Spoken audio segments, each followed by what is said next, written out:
The Chicago Bears just straight up made everybody jealous. So the Bears, they were back at Hallis Hall for training camp on Tuesday morning for their fourth practice of the summer. And it sounds like rookie quarterback Caleb Williams, he's had his best practice of camp so far. And one of the big reasons that he had such a good practice is this connection that he's forming with wide receiver Tyler Scott. And this is actually an incredible development because here's the jealousy part. The Bears not only have a big three at wideout, we're talking Odunze, Moore, and a little guy, six-time Pro Bowler Keenan Allen, right? But the depth continues to come out in the laundry, right? Tyler Scott, he was drafted to be a number 2 originally, but for so many reasons, he was a bit slower to develop last year.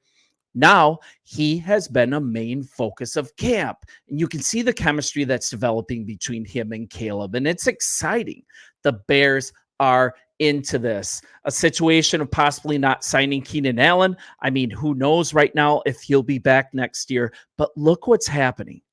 We are watching Tyler Scott possibly develop right in front of our eyes, providing injury protection and also the possibility that he can step right in without missing a beat if there's an injury, or be the number 3 if Keenan Allen does not come back next year. So this is actually exciting. And it's a main thing to watch as camp progresses. Just a really important player in his further development. Yet another source of jealousy around the league. And the pair connected on a deep completion for roughly 30 to 35 yards. Once again, the defense, they got the best of the offense during the 2-minute drill. Defensive end Jacob Martin had some flashes, and that's exciting on itself.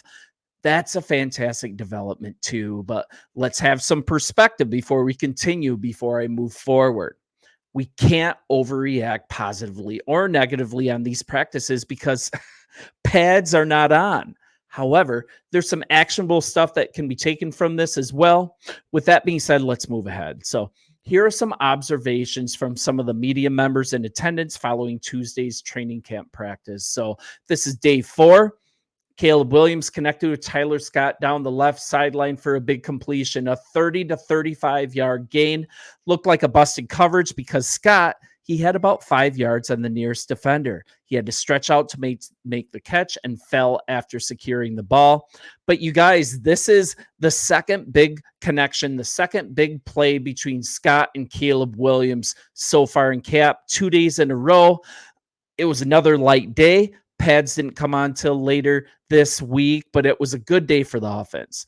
And you're looking at Caleb Williams displaying what fans have wanted for a quarterback for decades. And here's the thing.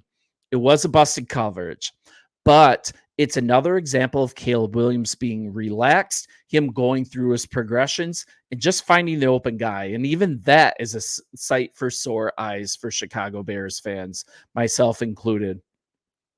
So the competition between the offense and the defense continues to be fierce. The Bears defense stopped the offense on 3 straight plays in the 2-minute drill after the offense got down to the 6-yard line. And Bears defensive coordinator Eric Washington said it was definitely a gut check. So is this good or bad news? It's just been a chess match between the two units, and I'm not really sure there's a better mode of preparation than for Caleb to be going against this nasty secondary. So there'll be the expected growing pains for Williams, but there seems to be an overwhelming sense of consistency from all media. Williams is looking way better than, I don't even want to mention the past 2 rookie quarterbacks, Mitch Trubisky, Justin Fields. That's not really a super high bar to hit, but everyone is excited about these big 3 wide receivers. They could be even deeper than we think, and that's the whole point of this story. We've got Tyler Scott added to that. Is it possible as a 4th rounder in last year's draft? Is it possible that we might end up with a big 4? I mean, he showed some flashes, too far and too far between. He finished the 2023 season with 17 catches for 168 yards. And we're looking at new offensive coordinator Shane Waldron. He might be able to unlock these skills that Scott promised when he was drafted. And he's really just a huge play ready to happen. 4.44 40 speed, Background as a running back. That helps with run after catch. That's great. Great balance, great toughness, helping him break free. And once he does, I'm not so sure defenses are going to be able to catch him. And I want to call your attention to this article on Bears Report.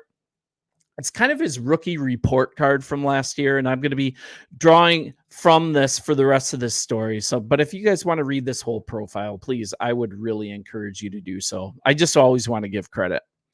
So he displayed some really good flashes as a potential slot receiver in the second half of 2023. As you guys know, he's from Cincinnati. 17 catches for 168 yards on 32 targets. Not like super impressive. The catch rate needs to improve. The talent, though, it is there in flashes, and it was there last year as a fringe contributor.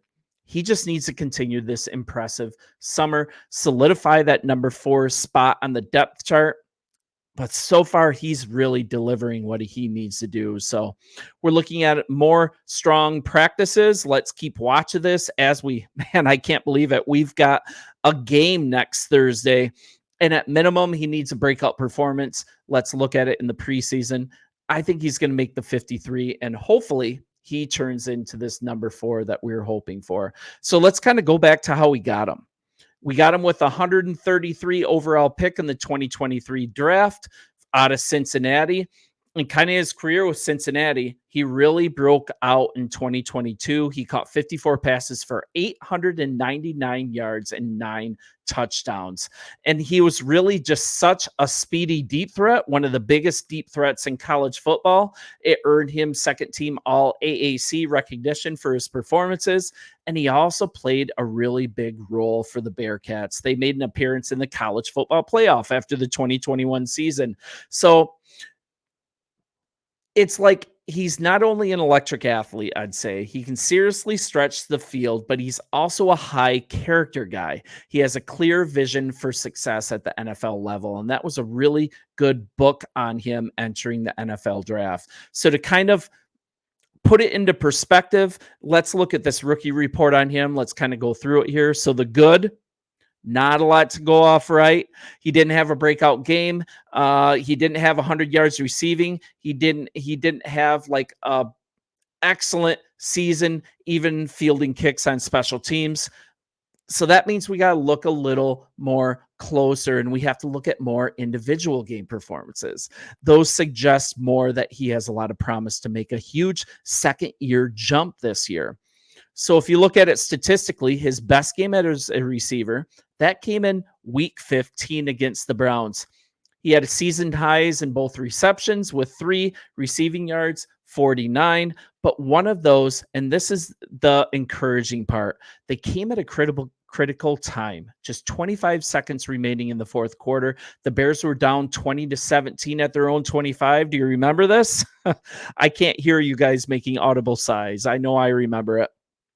But Justin Fields, he connected with Scott at the 30-yard line in just a crucial play. And he also, when he caught this pass, he showed his speed. He showed his shiftiness. He was able to juke out of a couple tackles and gain an additional 25 yards. And that directly set up Chicago's offense at the Browns' 45. I mean, the drive ended up, it wound up in a turnover. But his catch, that proved he could make big time grabs when the team really needed him. So his other highlight play of the game that I'd like to talk about that came as a runner in week 10 against the Carolina Panthers. And this was about 11 minutes to go in the second quarter. He took a wide receiver misdirection toss from Fields. It was behind the line of scrimmage. It was at the Bears' 42-yard line.